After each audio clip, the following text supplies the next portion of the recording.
Beach ಅಂತ ಒಂದು English medium ಪಾಠ ಮಾಡೋಣ. ಈ ಸಲ ನಿಮ್ಗೆ ಇಂಗ್ಲಿಷ್ ಬಂದೈತಲ್ಲ, ಪ್ರತಿಯೊಂದು ವರ್ಡ್ಸ್ ಅನ್ನು ನೀವು ಕಲೀಲೇಬೇಕು. ನೀವು ಕನ್ನಡ ಟಚ್ ಮಾಡೋವಾಗಿಲ್ಲ. ನಾವು ಯಾವಾಗ ಕನ್ನಡ ಕಲಿತೀವಿ ಅವಾಗ ಕನ್ನಡ ಆಗ್ಬೇಕು. ಹಂಗಾರೆ ಇಲ್ಲಿ ನೋಡ್ರಿ, ಡೇ ಎಟ್ ದ ಬೀಚ್ ಅಂತಂದು ಹೇಳಿದ್ ನಾನು. ಹಂಗಂದ್ರೆ ಇಂಗ್ಲಿಷ್ ನಲ್ಲಿ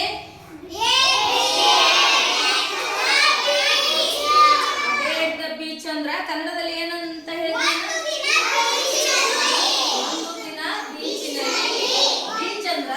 ದೊಡ್ಡ ಸಮುದ್ರ ಏನ್ ಮಾಡ್ತಾ, ನೀರಿನ ಜೊತೆಗೆ ಮರಳನ್ನು ತಂದು ಅದೇನ್ ಮಾಡ್ತಾ ದಂಡಿಗೆ ಹಾಕತ್ತ, ಬೀಚ್ ಅಂತ ಕರಿತೀವಿ. ನೀವು ದೊಡ್ಡರಾದ್ಮೇಲೆ ಏನಾಗುತ್ತಾ, ಬೀಚ್ಗೆ ನೀವು ಹೋಗ್ಬೋದ. ಹಾಗಾದ್ರೆ ಅಲ್ಲಿ ಏನ್ ಬರ್ತಾ ದಂಡಿ ಒಳಗ ಏನ್ ಬರ್ತಾ ದಂಡಿ ಒಳಗ ಸ್ಯಾಂಡ್ಸ್. ದಂಡಿ ಒಳಗೆ ಏನ್ ಬರ್ತಾ ಸ್ಯಾಂಡ್ಸ್ ಅಂದ್ರೆ ಏನು? ಅಂದ್ರೆ ಬೀಚ್ ನಲ್ಲಿ ದಂಡಿಗೆ ಏನಿರ್ತಲ್ಲ, ಸ್ಯಾಂಡ್ಸ್ ಇರ್ತ. ನೀವು ಮನೆ ಕಟ್ಟಕ್ ಸ್ಯಾಂಡ್ಸ್ ತಗೊಂಡ್ಬರ್ತೀರಲ್ಲ, ಇಲ್ಲಿ ಡೇ ಎಟ್ ದ ಬೀಚ್. ಇಲ್ಲಿ ನೋಡು, ಪುಸ್ತಕದಲ್ಲಿ ನೀವು ಟೂರ್ ಹೋದಾಗ ಸಮುದ್ರದ ದಂಡಿಗೆ ಇವೆಲ್ಲ ಶಾಪ್ಸ್ ಇರ್ತಾವಲ್ಲ, ಅಂಗಡಿಗಳು. ಇಲ್ಲಿ ಕೆಲವೊಂದು ನಿಮ್ಮ ಪ್ರಶ್ನೆ ಕೇಳಕತ್ತಾರ ಅವರು. ಆ ಪ್ರಶ್ನೆನ ನಾನು ಇನ್ನೊಂದ್ಸಲ ನಿಮ್ಗೆ ಹೇಳ್ತೀನಿ. ಈಗ ಒಂದ್ಸಲ ತಿಳಿಸಿನಲ್ಲ, ಇನ್ನೊಂದ್ಸಲ ಹೇಳ್ತೀನಿ. ಹಂಗಾರೆ ನೋಡಿ, ಇವೆಲ್ಲ look at the picture, above pictures. ಇವೆಲ್ಲ ಪಿಕ್ಚರ್ಸ್ ನೋಡ್ತೀರಾ? ಇವಕ್ಕೆಲ್ಲ ಏನಂತ ಕರಿತೀವಿ ನಾವು ಇಂಗ್ಲಿಷ್ ನ? ಪಿಕ್ಚರ್ಸ್. ಈ ಪಿಕ್ಚರ್ಸ್ ನಲ್ಲಿ ಏನೇನಾದ್ರು ಹೇಳಿ ಹೆಸರು ನೋಡೋಣ. ಕೋಕೋನಟ್ಸ್ ಅದಾವು, ಕೋಕೋನಟ್ ಟ್ರೀ ಅದಾವು, ಮತ್ತೇನಾದ್ರು ಹೇಳ್ರಿ? ಆರೆಂಜ್ ಅದಾವು, ಮತ್ತೆ ಬೋಟ್ಸ್. ಇವಕ್ಕೆ ಸಂಬಂಧಪಟ್ಟಂಗ ಇಲ್ಲಿ ಕೆಲವೊಂದು ನಮ್ಗೆ ಕ್ವಶನ್ ಕೊಡ್ತಾರೆ. ಹಂಗಾರ ಕೋಕೋನಟ್ಸ್, ತೆಂಗಿನಕಾಯಿಗಳು ದೇವ್ರು ಕುಡಿತಿಲ್ಲ, ಕೋಕೋನಟ್ ಅಂತ ಒಂದಕ್ಕೆ ಕೋಕೋನಟ್ ಅಂತೀವಿ. ಕೋಕೋನಟ್ಸ್ ಅಂದ್ರೆ ಬಹಳಷ್ಟು ತೆಂಗಿನಕಾಯಿ. ಈ ಚಿತ್ರದಲ್ಲಿ how many coconuts are there? ಎಷ್ಟು ಕೋಕೋನಟ್ಸ್ ಅದಾವು?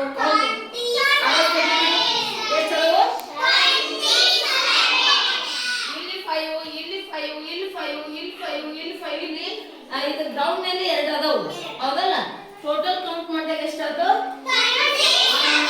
27. ಆದ್ರೆ ಇಂಗ್ಲಿಷ್ ನಲ್ಲಿ ಏನ್ಬೇಕು? ಸ್ಪೆಲ್ಲಿಂಗ್ ಹೇಳ್ರಿ.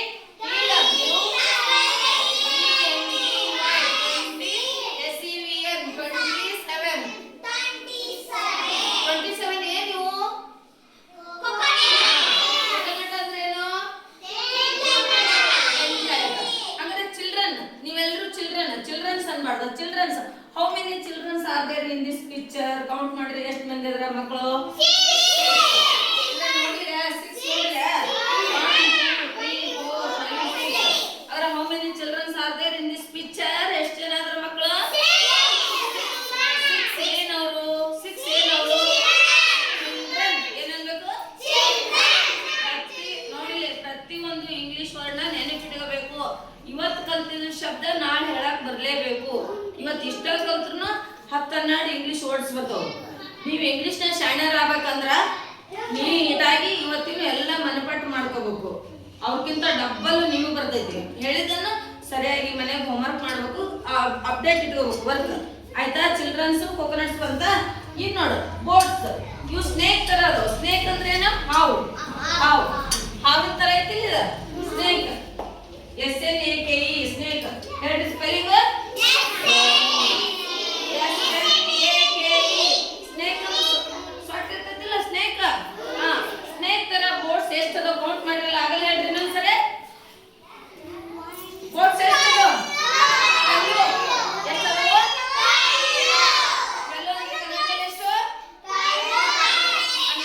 ಇಂಗ್ಲಿಷ್ ನಲ್ಲಿ ಏನಂತೀವಿ ಅದಕ್ಕ? 12.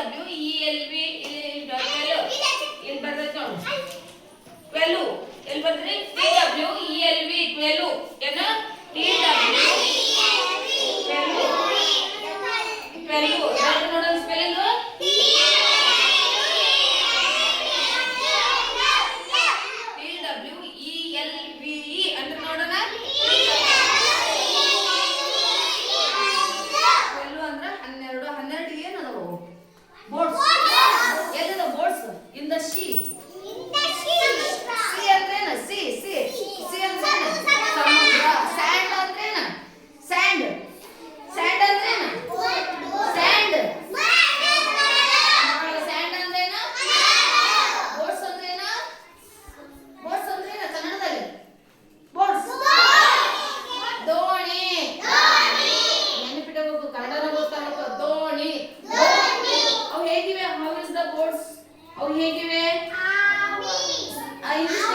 ಅಂದ್ರೆ ಸ್ನೇಹಿತರಾದವು ಅಂತ ಹೇಳಿದ್ರು.